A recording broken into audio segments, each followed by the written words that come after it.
नमस्कार दोस्तों, चलिए जान लेते हैं उत्तर प्रदेश के सभी 75 जिलों की आज की ताजा बड़ी और महत्वपूर्ण खबरों को। लेकिन उससे पहले वीडियो को लाइक कमेंट जरूर करें और साथ ही ये भी बताएं कि अब इस वीडियो को किस जिले, शहर या गांव से देख रहे हैं। राम मंदिर चंदा चोरी में किसी को क्लीन चिट नहीं, कई कर्मचारियों पर केस दर्ज करने की सिफारिश।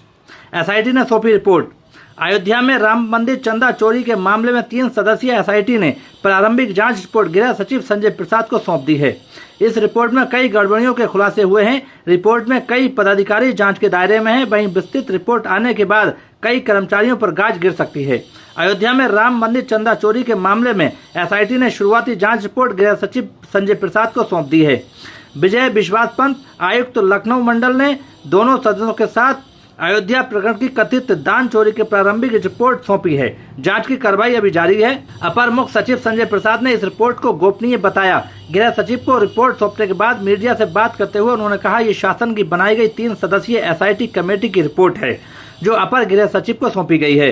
उन्होंने आगे कहा, ये एक प्रारंभिक प्रतिवेदन है और इसे हमने सौंप दिया है। ये गोपनीय जांच है और इस समय पर इस बारे में हम ज़्यादा नहीं बता सकते। हमारी जो भी जांच थी हमने उपलब्ध करा दी है। उत्तर प्रदेश सरकार ने अयोध्या राम मंदिर में मिले दान के गलत इस्तेमाल के आरोपों के बाद मंदिर ट्रस्ट के अनुरोध पर 13 जून को एसआईटी बनाई थी।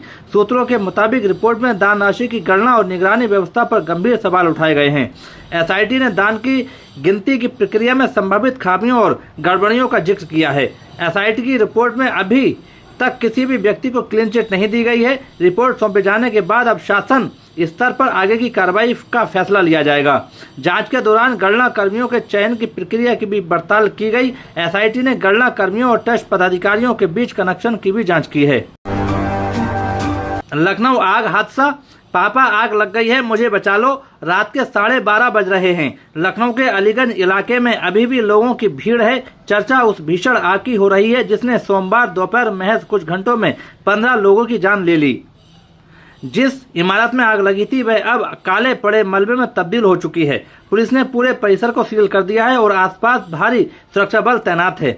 लेकिन हादसे की सबसे दर्दनाक तस्वीर इमारत के बाहर नहीं बल्कि लखनऊ के किंग जॉर्ज मेडिकल यूनिवर्सिटी की मॉर्चरी के अंदर और बाहर दिखाई देती है। एक माँ बार बार अपने 26 वर्षीय बेटे नीलेश का नाम लेकर रो पड़ती है। नीलेश कंप्यूटर ग्राफिक्स का काम करता था और परिवार की उम्मीदों का सहारा था।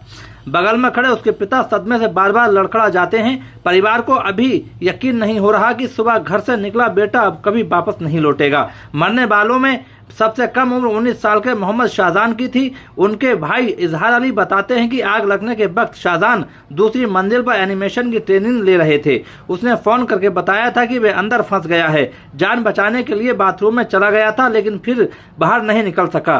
22 वर्षीय अब्दुल रहमान ने महज 9 महीने पहले आईटी टेक्नीशियन के तौर पर काम शुरू किया था। उनके दोस्त शादान शेख बताते हैं कि रहमान के पिता लकवे के मरीज हैं और घर की पूरी जिम्मेदारी उन्हीं के कंधों पर थी। वे परिवार के लिए पर्याप्त मुआवजे की मांग करते हैं। प्रभुजोत सिंह फोन पर अपने बेटे से हुई आखिरी बात को याद करते हैं। वे कहते हैं, दोपहर करीब 2 बजे बेटे का फोन आया। उसने कहा, पापा आग लग गई है, मुझे बचा लो, मैं अंदर फंस गया हूँ। हम तुरंत निकले, एम्बुलेंस को भी फोन किया लेकिन जब तक पहुँचे तब बहुत देर हो चुकी थी। हादसे में जान गंवाने वाले अधिकांश लोगों की उम्र 19 से 30 साल के बीच है। इनमें 3 महिलाएं भी शामिल हैं। कुछ लोग उत्तर प्रदेश के बाहर पश्चिम बंगाल, हरियाणा और मध्य प्रदेश के रहने वाले थे जो रोजगार या प्रशिक्षण के लिए लखनऊ आए थे। 15 मृतकों के इतर घटना में 9 लोग घायल हुए हैं और उनका इलाज ट्रामा सेंटर में चल रहा है। इनमें से कुछ लोगों ने जान बचाने के लिए इमारत से निकलने का कोई रास्ता न देखकर बिजली और इंटरनेट के तारों के सहारे नीचे उतरने की कोशिश की। इसी कोशिश में कुछ को गंभीर चोटें आई हैं। कांग्रेस ने नीट पेपर लीक पर केंद्र को घेरा। हरदोई में शिक्षा मंत्री से इस्तीफे की मांग। भर्ती परीक्षाओं में अनियमितताओं का आरोप। हरदोई में जिला एवं शहर कांग्रेस कमेटी ने सोमवार को एक संयुक्त प्रेस वार्ता आयोजित की। इसमें शहर कांग्रेस अध्यक्ष अनुपम दीक्षित ने देश की शिक्षा व्यवस्था, प्रतियोगी परीक्षाओं में लगातार हो रहे पेपर लीक और नीट परीक्षा में अनियमितताओं को लेकर केंद्र सरकार पर गंभीर आरोप लगाए। दीक्षित ने कहा कि बार बार हो रही गड़बड़ियों से छात्रों का भविष्य प्रभावित हो रहा है और युवाओं का परीक्षा प्रणाली से भरोसा उठ रहा है। उन्होंने आरोप लगाया कि वर्ष 2015 से अब तक कई राष्ट्रीय और राज्य स्तरीय परीक्षाएं विवादों में रही हैं। कांग्रेस अध्यक्ष ने दावा किया कि नीट सहित विभिन्न प्रतियोगी परीक्षाओं में पेपर लीक और अनियमितताओं की घटनाएं सामने आने के बावजूद सरकार प्रभावी कदम उठाने में विफल रही है।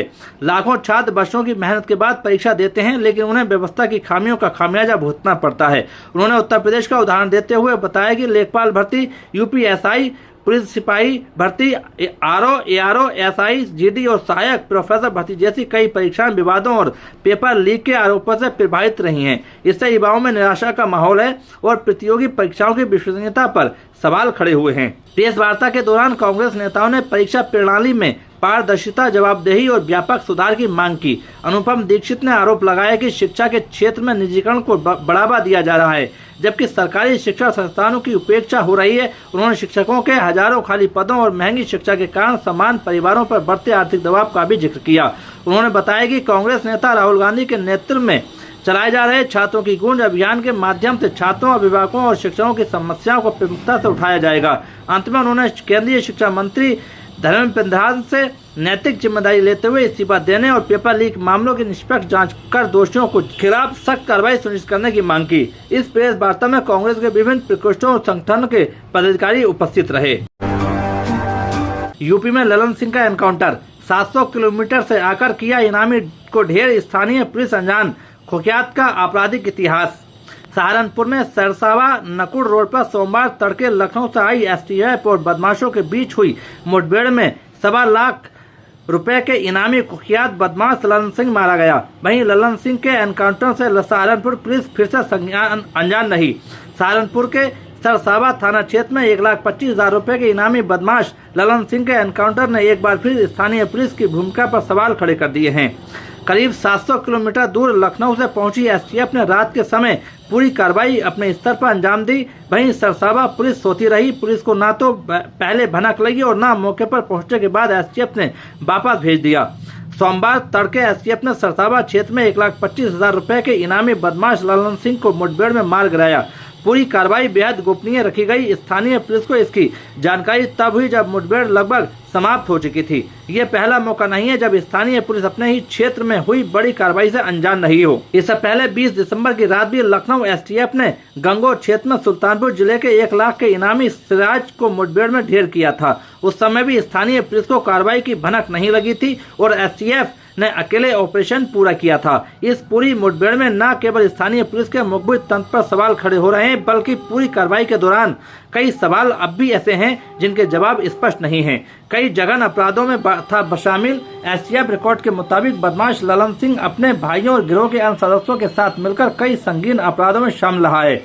उसके खिलाफ 7 लोगों की हत्या, बैंक डकैती, कैश वैन लूट और सरकारी हथियारों की लूट जैसे गंभीर मामले दर्ज थे। मारे गए लोगों में 2 उप निरीक्षक, 1 बैंक कैशियर और 1 सुरक्षा गार्ड भी शामिल थे।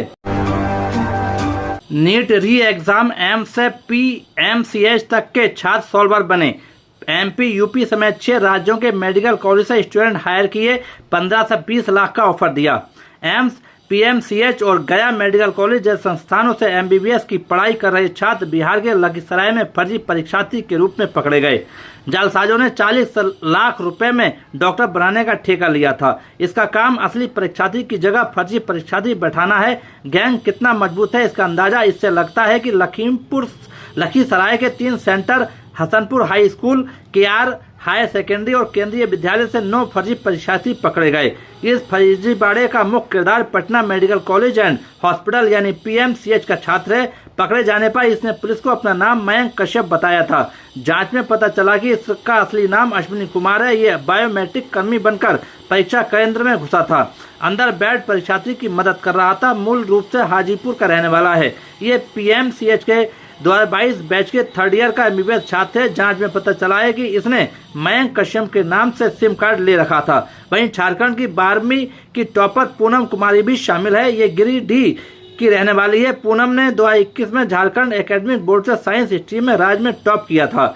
12वीं की पढ़ाई रांची से की थी। नीट यूजी 2026 की परीक्षा पास कराने के लिए परीक्षार्थियों से डील की। टारगेट पर हाई प्रोफाइल परिवारों के बच्चे थे। इनसे 40 लाख रुपए में मेडिकल कॉलेज में एडमिशन कराने का वादा किया। एडवांस में पैसे भी लिए। पैसे लेकर उनकी जगह फर्जी परीक्षार्थी को बैठाया। इसके लिए मध्य प्रदेश, यूपी, दिल्ली से लेकर पश्चिम बंगाल तक में पढ़ रहे मेडिकल के छात्रों को हायर किया। गिरोह की नजर ऐसे मेडिकल स्टूडेंट पर रहती है जिन्हें पैसे की सख्त जरूरत है। इन छात्रों को 15 से 20 लाख रुपए तक ऑफर किए। ऐसे व्यक्ति को सॉल्वर कहते हैं। इसका काम दूसरे की जगह परीक्षा देना है। गिरोह ने जिन सॉल्वर को चुना वह एक दूसरे को जानते तक नहीं थे। सीएम योगी की सुरक्षा के चलते मोक्षधाम के बाहर रुकी अर्थी। अंतिम संस्कार के लिए इंतजार करते रहे परिजन। सीएम योगी के काफिले के लिए एक अर्थी को रोक लिया गया, जिसका वीडियो बना लिया गया। वह वीडियो अब सोशल मीडिया पर चर्चा का विषय बना हुआ है। वीडियो में देखा जा सकता है कि अर्थी मोक्षधाम के बाहर खड़ी है और परिजन तथा अन्य लोग इंतजार करते नजर आ रहे हैं। मुख्यमंत्री योगी आदित्यनाथ के अलीगढ़ दौरे के दौरान सुरक्षा व्यवस्था इतनी सख्त रही कि एक परिवार को अंतिम संस्कार के लिए भी इंतजार करना पड़ा। शहर के मोक्षधाम के बाहर उस समय भावुक हुए और असहज स्थिति बन गई जब अंतिम यात्रा लेकर पहुंचे परिजनों को सुरक्षा कारणों से कुछ देर तक रोका गया।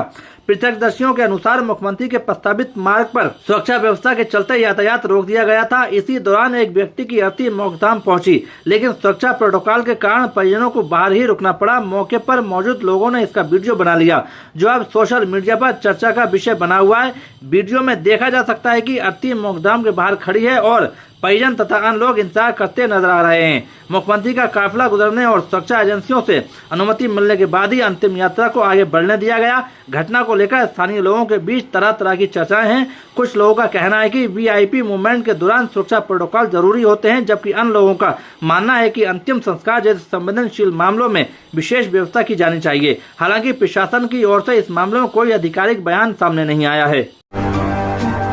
चलिए दोस्तों, आज के लिए इतना ही। उत्तर प्रदेश की सभी खबरों को जानने के लिए बने रहिए हमारे चैनल द यूपी न्यूज 92 में।